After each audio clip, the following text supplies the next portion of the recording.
isso, Vera, não tem mais sessão deliberativa mesmo não essa semana. A gente tem 2 sessões solenes hoje, mais uma sessão solene na quinta-feira, justamente em homenagem ao Dia do Trabalhador, que é comemorado amanhã. Na pauta tem 2 medidas provisórias, já pensando para a semana que vem, né? Na pauta tem 2 medidas provisórias, com prazo mais justo. Ainda permanece na pauta também o projeto de lei da nova lei de licitações, aguardando o debate, mas isso deve ficar mesmo só para a partir da semana que vem. Hoje, o presidente Rodrigo Maia está numa viagem internacional, ele foi para o Líbano, onde ele deve assinar um protocolo de cooperação interparlamentar entre a Câmara aqui do Brasil e a Câmara daquele país. A gente viu aí na matéria que antes disso, ontem, no finalzinho da tarde, ele teve essa reunião com o ministro Paulo Guedes, levou o presidente da comissão especial e o relator da comissão especial para conhecer o ministro, já começar as conversas em torno disso. A gente tem essa expectativa para essa reunião do presidente e do relator hoje, para definir o cronograma aí da comissão especial. Aqui, pelos bastidores da Câmara, só se fala mesmo em reforma da Previdência, é o assunto principal e é sobre esse assunto que a gente conversa agora, ao vivo, com 2 vice-líderes que estão aqui com a gente. O deputado Zé Neto, que é vice-líder do PT da Bahia, e o deputado Coronel Armando, que é vice-líder do PSL, ele é do PSL de Santa Catarina. Deputado Coronel Armando, sua expectativa, então, para esse anúncio desse cronograma, né? A gente viu o presidente aí falando ontem que a expectativa dele seria concluir a votação da reforma aqui na Câmara ainda nesse semestre. O senhor acha que essa é uma previsão realista? Eu acredito que sim. Eu acho que nós passamos por uma primeira etapa, que foi a aprovação na Comissão de Constituição e Justiça, a constitucionalidade, e agora vamos passar para a Comissão Especial. Eu acho que está bem encaminhado. O presidente Bolsonaro e o presidente da Câmara, o Rodrigo Maia, já conversaram. Isso é muito importante, a presença do ministro da Economia para esclarecer pontos. Nesse primeiro momento, nós não conhecemos em detalhes toda a reforma, sim as partes mais aparentes, que era a parte do BPC, do trabalhador rural, a mudança da idade, são as partes que quase todo mundo tem condições de falar com facilidade. Mas as partes mais peculiares é preciso estudar um pouco mais. Capitalização, o efeito em algumas categorias como professores, etc. Tudo isso vai ser discutido de uma forma que eu acredito que vai chegar a um consenso, ou senão vai prevalecer a vontade da maioria. Deputado Zé Neto, o senhor já se debruçou sobre a proposta, já tem alguma opinião formada desses temas aí que o deputado Coronel Armando destacou? O que o senhor acha que precisa mesmo ser discutido mais a fundo lá na Comissão Especial? Tudo precisa ser debatido. Eu estava aqui agora olhando, por exemplo, capitalização é um absurdo, gente. Capitalização é quebrar no meio ou mais do meio a Previdência atual. Por quê? São 30 países no mundo que adotaram capitalização. 18 estão voltando, inclusive por conta daquela crise de 2008. E o que acontece? O que acontece é que não deu certo. O que eles querem com capitalização? O trabalhador vai procurar um emprego, chegar lá, ele tem duas opções. Aquele escolher, o patrão vai dizer, tá bom. Agora, na capitalização, o patrão não entra com nada. Aí o patrão vai dizer o quê? Só te emprego se você tiver capitalização. Quebra o quê? Quebra a outra, nossa Previdência, que está com dificuldades.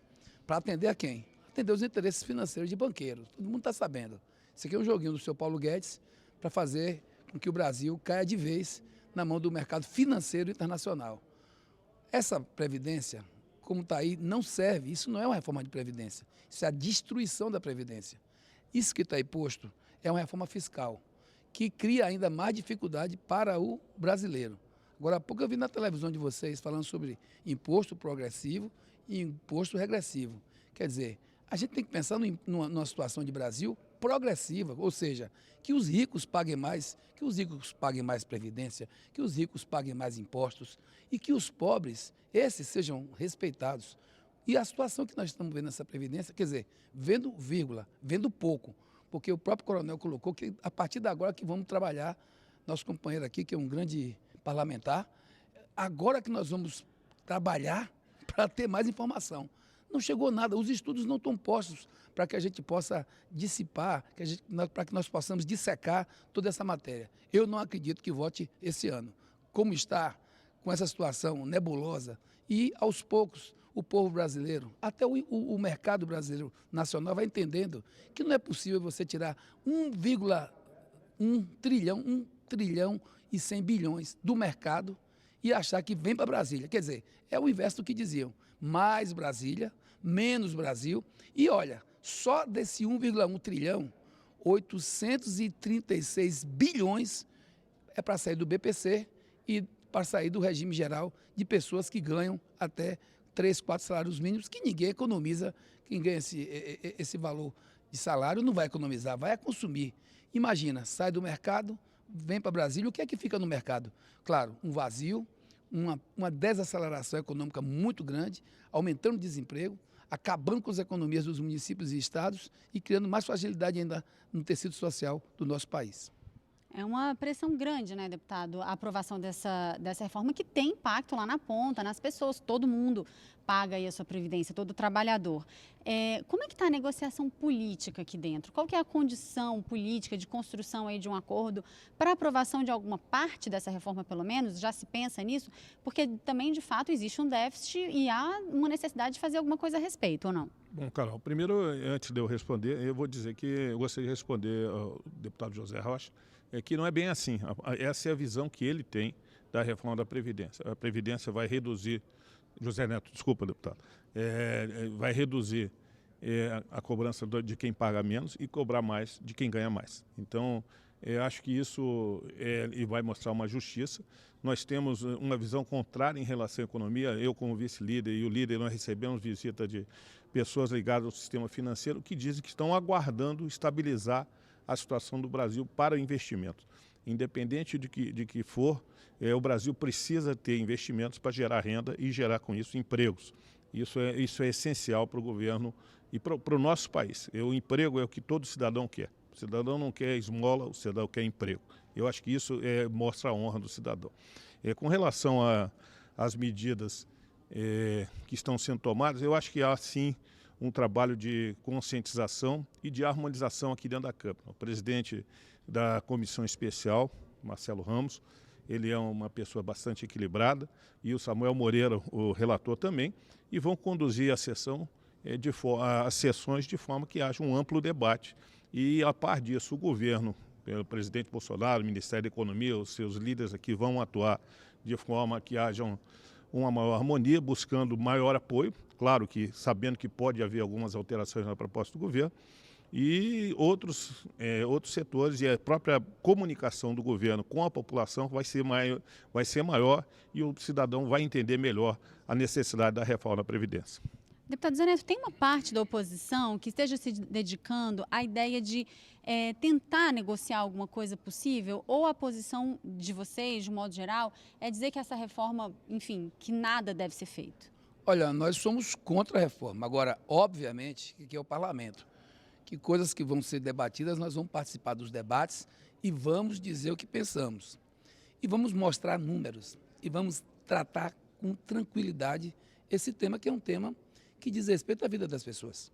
De repente, tratar de previdência e não tratar de reforma tributária, não tratar de reforma fiscal e deixar o Brasil na mão de quem ganha mais, eu acho que isso está errado. E tudo que nós vamos fazer nesse momento é defender o povo brasileiro, defender a nossa soberania nacional, defender o nosso mercado. E olha, se fosse só a Previdência, mas não é só a Previdência que está com dificuldade, não. A política internacional, desastrosa, batendo de frente com a China, batendo de frente com o mundo árabe, perdendo o mercado internacional. Em vez de ser pragmático e aí deixar que os vizinhos se resolvam e a gente tratar de vender o que a gente produz, está lá se metendo em um bocado de briga ideológica, um bocado de confusão moral, um bocado de bobagem que não resolve a vida do povo brasileiro e da nossa economia. Internamente, vivemos uma crise profunda na construção civil, vivemos uma crise profunda no fomento e vivemos uma crise profunda porque o governo não ouve e ainda ameaça todo o tempo o setor empresarial. Olha, o que está se passando com o Sistema S? Imaginem, o Sistema S, que é um sistema que todos conhecem, a CNI e o Sistema S, que estão sendo perseguidos de forma implacável. Olha, estão querendo destruir os coletivos, querendo destruir os sindicatos. 871, por exemplo, que é a emenda que está aqui, diz que sindicato rural não existe mais. Aí todo mundo, que é isso? Na prática, está tirando as funções. Mas por quê? Os sindicatos rurais são auxiliadores do processo de construção de uma previdência, de uma organização do Estado que precisa de um braço. Aí vem a 872. Não fica só nos sindicatos rurais, vai para todos os sindicatos, ainda vai para onde? Para as organizações que tratam das profissões. Os conselhos estão sendo dizimados. Tem aqui uma posição de que não haverá mais a obrigatoriedade de pagamento para os conselhos por parte daqueles que são atendidos. Imaginem. A gente pensou que parou aí, não, vai para o sistema S, vai para os sistemas, para os coletivos de todas as representações empresariais também, que acabam também sofrendo com essas medidas. Enfim, eles querem um Brasil sem representação coletiva, querem um Brasil sem organização interna, querem um Brasil sem soberania, querem um Brasil com a Previdência destruindo o tecido social e econômico, querem um Brasil sem fomento, e esse Brasil, todas essas situações precárias, acabam deixando de lado o que é mais importante. Vamos discutir a questão fiscal, vamos discutir a questão tributária e vamos tratar de fazer com que a Previdência ela resolva o problema interno da Previdência a partir de cobrar realmente a quem ganha mais. Agora, cobrar de policial militar, botar no mesmo balaio, policial civil no mesmo balaio, professor no mesmo balaio, trabalhadores rurais no mesmo balaio, botar quem ganha até 4 salários mínimos no mesmo balaio, me desculpe, isso é injustiça e só vai criar mais problema para o Brasil. Deputado Coronel Armando, o deputado Zé Neto mudou também um pouco de assunto, falando aí de reforma tributária, outros temas. O governo tinha mandado outros temas para cá também, como, por exemplo, o pacote anticrime, né? Como é que fica a discussão desses outros temas importantes e relevantes enquanto a discussão da reforma da Previdência acontece? Bom, primeiro eu queria contestar um pouquinho de novo, deputado. Nós somos um governo, vai completar agora 4 meses que o governo Bolsonaro assumiu. E todas essas necessidades, reforma tributária, reforma política e as demais reformas, menos Brasil e mais as cidades e municípios, já são de mais anos. Sempre se falou isso, mas nunca se fez. Na realidade, então, quando a gente critica quem está fazendo, nós não estamos respeitando a vontade popular que elegeu um novo governo para fazer as mudanças que ele espera. Então, eu acho que determinadas críticas são assodadas nesse momento, porque o tempo ainda não foi consolidado e há uma herança de coisas que não foram feitas. Ninguém fez reforma tributária, se discutiu, nunca avançou. Ninguém cobrou das grandes fortunas, como se diz sempre em alguns momentos. Então, é preciso que a gente tenha a compreensão que o governo tem que botar o seu plano e botar a forma como vai negociar. É lógico que é necessária a reforma tributária, ela já está sendo debatida no governo, não é a única coisa que o governo faz trabalhar com a reforma previdenciária. Outras áreas estão sendo trabalhadas, preparadas, planejadas, de forma que dentro da hora certa, porque nesse momento a prioridade é a reforma tributária, é a reforma previdenciária, o governo vai apresentar a proposta da reforma tributária. O pacote da lei anticrime do Moro, eu acho que ele corre em paralelo. São áreas distintas, não tem nada a ver com a reforma da Previdência, mas tem um lado, que é o combate à corrupção. O pacote procura o combate à corrupção, combate ao crime organizado e o combate aos crimes violentos. Então, quando combater corrupção, nós vamos chegar em pontos que desviam recursos que seriam para as políticas públicas. Então, acho que o pacote anticrime ele tem que ser votado, sim, o mais cedo possível. Nós temos que fortalecer o ministro Moro, o Ministério da Justiça, para que as investigações prossigam da Lava Jato. A gente sente em algum momento no Brasil uma tendência que a Lava Jato perca força, mas nós queremos que a Lava Jato funcione e ali nós vamos combater a corrupção. Com isso vai sobrar recurso. Esse era o meu pensamento quanto a essa pergunta. Deputado Zé Neto, suas apostas sobre outros temas, então, o senhor defende a reforma tributária, por exemplo, algum outro tema e especificamente aí sobre o trabalho do plenário nas próximas semanas, o senhor acha que retoma? Olha, eu acho que nunca o Brasil foi tão refém aqui de Brasília. Isso pelas medidas que o governo tem tomado, concentrando as decisões aqui em Brasília, inclusive a Previdência, me desculpe, eu gosto muito, tenho respeito muito grande para o Coronel Armando, figura boa, a gente sempre bate papo aqui nos corredores. Política a gente pensa diferente, mas tem muito respeito pessoal. E eu quero contrariar um pouco do que ele disse. Ao contrário do que ele disse, é mais Brasília, gente. Essa reforma previdenciária está tirando dos municípios. Olha, vou dar aqui um dado, você que está do outro lado. Eu sou da Bahia. Eu fui líder do governo 8 anos lá, tenho orgulho de ter passado 4 mandatos como deputado estadual. Então, conheço os municípios e conheço o Estado. Deixa eu contar aqui uma para vocês. Os municípios da Bahia, todos eles, recebem por ano 9 bilhões aproximadamente de FPM, Fundo de Participação dos Municípios. Pois bem, sabe quanto é que a Bahia recebe de previdência para esses mesmos municípios? 29 bilhões aproximadamente. Quer dizer, 20 bilhões a mais. Imaginem, Com essa medida, a tendência é que a Previdência tome um baque aí em 5, 6 anos, pelo menos pelos números, de quase 40%. Imagina. Então vejam a dimensão do que a gente pode encontrar no mercado. Você, empresário, que vende lá no comércio, que está pensando que ficar do lado de lá, e ficar do lado dos ricos é que é bom. Não é. É bom ficar do lado do Brasil. E o Brasil é um país pobre. Eu não conheço nenhum país que saiu de uma situação de dificuldade com mais pobres do que ricos. Ao contrário, a gente tem que buscar dar condição para que as pessoas tenham dignidade. Essa reforma da Previdência, ela vai dilapidar não só a economia desses municípios. A cada 10 municípios brasileiros, 7, olha que número, a cada 10 municípios brasileiros, 7 tem mais dinheiro da Previdência do que dinheiro do Fundo de Participação dos Municípios, que é o FPM, que mantém as contas da Prefeitura. Então é bom que isso fique bem claro, para que a gente entenda que nós, oposição, não estamos contra. E quando, agora há pouco foi dito, e por que não fizeram antes? Porque os conservadores não deixaram fazer a reforma tributária. Os conservadores tomaram o poder. Os ultraconservadores, que até agora ninguém conseguiu nem decifrar o que é que tem aí dessa medida, porque liberais não são ultraliberais. É um processo assim que está todo mundo tentando entender o que é esse governo. Hoje mesmo cortaram aí 30% de recursos para as universidades. É assim que a gente vai conseguir estabelecer um elo com o futuro. Então, essa Previdência não nos serve. Aqui no plenário, podem ter certeza, eu ando nos bastidores, ando nos corredores, essa reforma não vai passar.